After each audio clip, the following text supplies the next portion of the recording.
is our moment.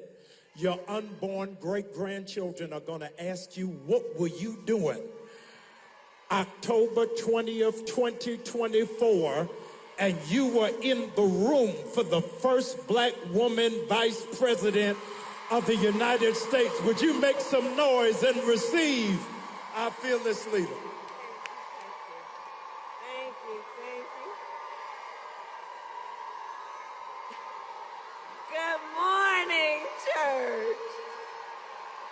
Good morning, New Birth. Good morning. Please have a seat.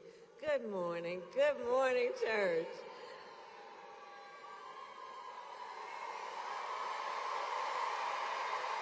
I'm so honored to be with you. Thank you all, everyone. Good Sunday morning. Pastor. Thank you. Okay, it's Sunday morning. And I first of all, Pastor Brian, I want to thank you. You and I were reminiscing.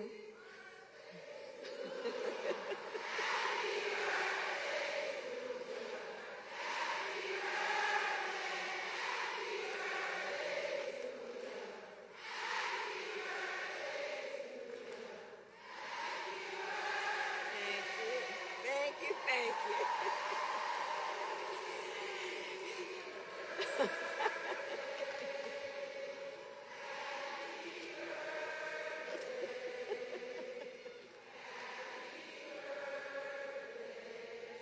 Goodness, thank you.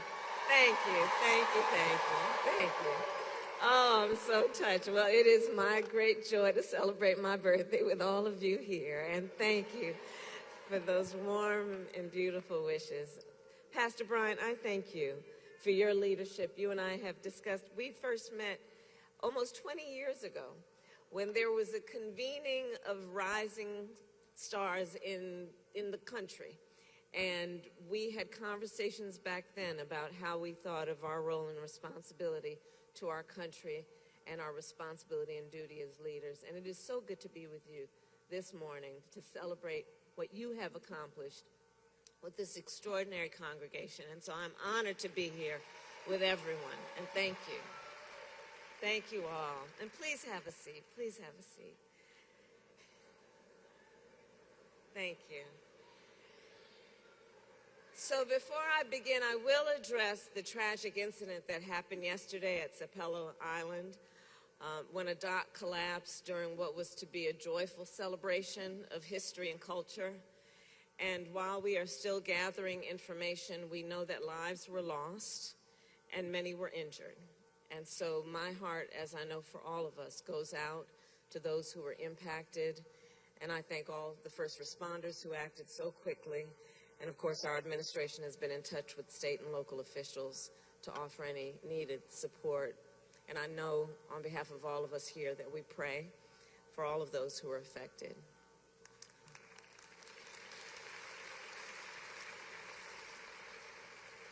So in times like this, we are reminded of the ties that bind us to each other and the importance of community.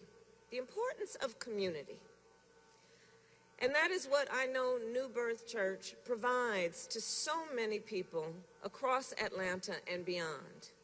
And so, Pastor Brian, I thank you for your words and for your vision. And in this election season, I also thank you for the time you have spent traveling our country to encourage people to register and to vote.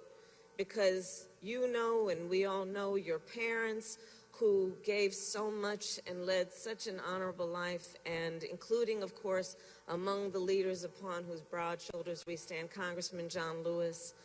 They all knew, and by their example, they taught us that faith and good works go hand in hand. And that is especially true when it comes to protecting our sacred right to vote and getting souls to the polls. And I thank everyone for all you are doing in that regard.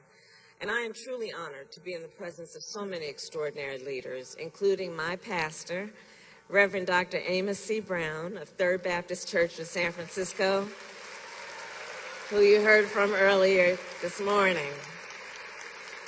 There he is. and whose wisdom, Dr. Brown, has guided me and just been a source of comfort and solace for me for so many years. And I'm especially glad to be here on Pink Sunday.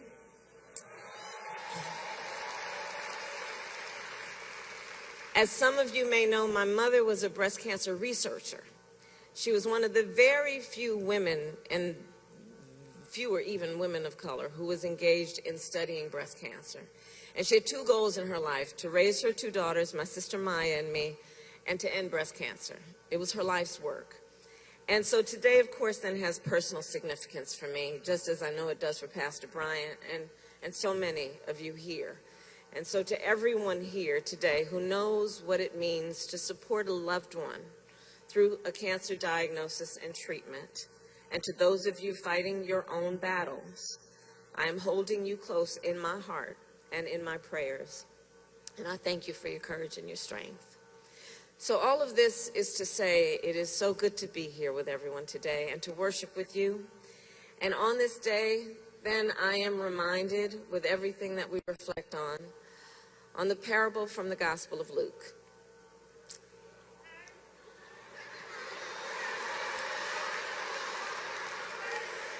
So in the Gospel, we are told of a man who traveled from the road from Jerusalem to Jericho.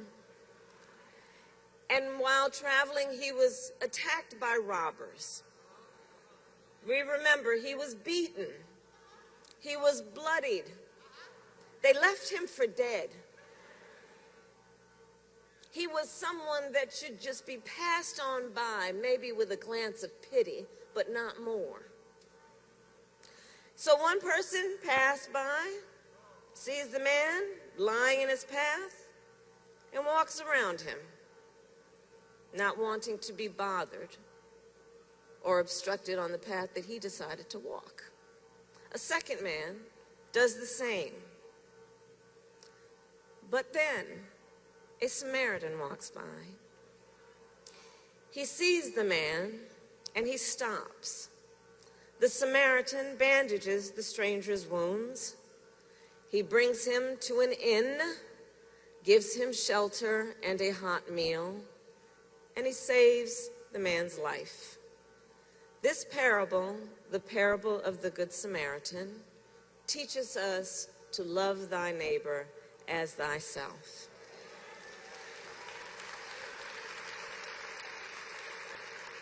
These words are simple. We know them well. It is an essential tenet and a pillar of our faith, and that of so many others.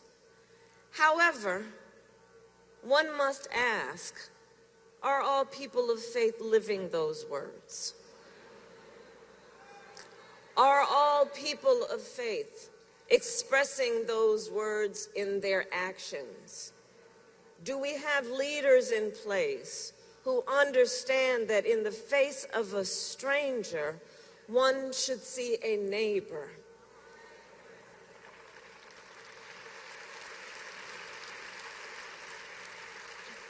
And I'll tell you, I grew up in a church that took those words to heart. As a little girl on Sundays, my sister Maya and I would go to 23rd Avenue Church of God in Oakland, California, where we sang in the children's choir, we attended Sunday school, and where after church we would go to the basement and eat a food prepared by loving hands.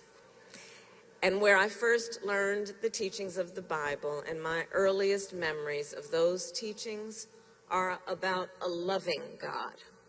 A loving God. A God who asks us to speak up for those who cannot speak for themselves, and to defend the rights of the poor and the needy. And for me, like for so many of us, church is then a place of growth and belonging and community, a place where we are reminded of the incredible power of faith and fellowship. And in moments of difficulty and uncertainty, when the way is not clear, it is our faith that then guides us forward. Faith in what we often cannot see but we know to be true. Faith in what we cannot see, but know to be true. And I say that because in this moment, across our nation, what we do see are some who try to deepen division among us, spread hate, sow fear, and cause chaos. There are those who suggest that the measure of the strength of a leader is based on who you beat down, instead of what we know, which is the true measure of the strength of a leader is based on who you lift up.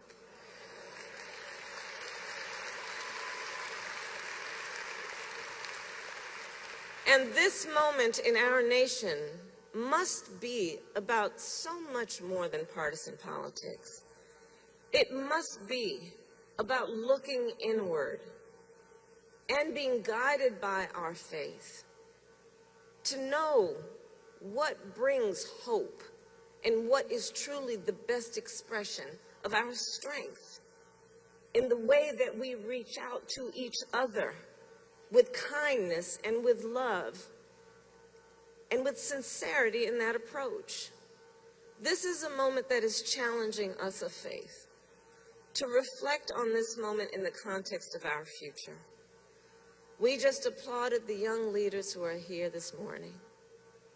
And I think so much of this moment, in the context of them, are young leaders, and what they have a right to expect, and what their faith teaches them that gives them rightly a sense of hope about where they belong, who they are, and what they can be.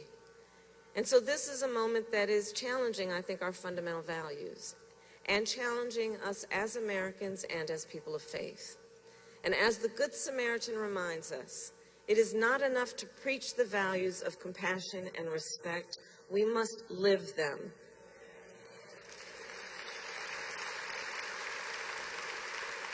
Faith is a verb. Faith is a verb. We show it in action, in our deeds and in our service.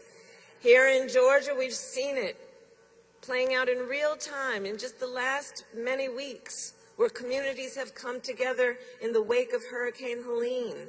Right here in the Atlanta area, I saw the story of a reporter who was outside covering the storm, live on television when he heard some screams. Everything, waded into chest-deep water to rescue a woman in her car, carrying her on his back to safety. In a town a few hours from here, one mother and her children lost power for days. And as soon as it was restored, they started a relief drive, distributing food, water, and supplies, and opened their home to neighbors in need of laundry or a hot shower.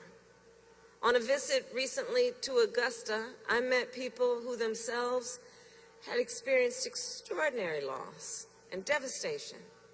Many who did not have electricity or running water. Yet every day they left their homes to go to relief centers to help perfect strangers. So what we have seen here in Georgia and in other states is faith in action. Individuals who know their power to shed light in a moment of darkness. We have seen the Good Samaritans walking among us. And for that reason, I say, as the scripture tells us, we then must remember that and not be weary. Let us not be weary in moments like this. Let us focus on what God shows us about the Good Samaritans walking among us, to remind us of the power, the agency, the ability, and dare I say, the duty that we have to come to another's aid in moments of need, to love thy neighbor. And what God is showing us is that any of us can do that no matter who we are. And I know, and I learned this at a young age. And actually, I'll share with you a quick story. So during my final year of law school, I was a summer intern in the DA's office in Oakland, California, and I was working in the Superior Courthouse. And there was this one case that I got, and it involved a drug bust. And the police had arrested a number of people, including an innocent bystander, a woman who had been in the wrong place at the wrong time. And when I got the case, it was a late Friday afternoon, and most folks had gone home for the weekend, and I knew in all likelihood the judge would probably not see her case until that following Monday, which would have meant that she would have had to spend the whole weekend in jail. Now, this woman had children. She is a mother. She had children at home, and I wondered if they even knew that their mother had been arrested, who would take care of them. If she could not, would Child Protective Services come and take those children? Everything was on the line for that woman. So I rushed to the clerk of the court and asked them to have the case called that day. And then when that did not work, I pleaded with them. Remember, I was not vice president. I was an intern. So yes, I pleaded. And finally, the judge returned to the bench and reviewed her case. And with a pound of his gavel, she was free to go home. And she would go home to see her children and take care of them. And I never did get the chance to meet that woman, but I will never forget that moment. And I share that story to say that we have all in our lives, from the earliest stages of our lives, had those moments where it has been revealed to us our power. And we should never let anyone take our power from us or in any way try to convince us we are powerless. And so I say, as we move forward, let us look at where we are and understand the lesson of the Gospel of Luke. Because right now, each of us has an opportunity to make a difference. In this moment, our country is at a crossroads. And where we go from here is up to us, as Americans and as people of faith. And now we ask a question. We face this question. What kind of country do we want to live in?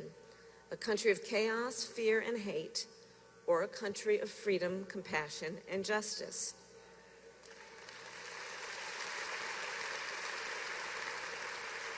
And the great thing about living in a democracy is that we, the people, have the power to answer that question. So let us answer, not just through our words, but through our action and with our votes. When we come across our brothers and sisters in need, let us, as the Good Samaritan did, see in the face of a stranger a neighbor.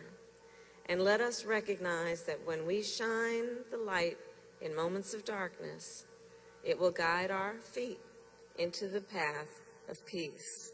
And let us remember that while weeping may endure for a night, joy cometh in the morning. Thank you. May God bless you, and may God bless the United States of America. Thank you all very much.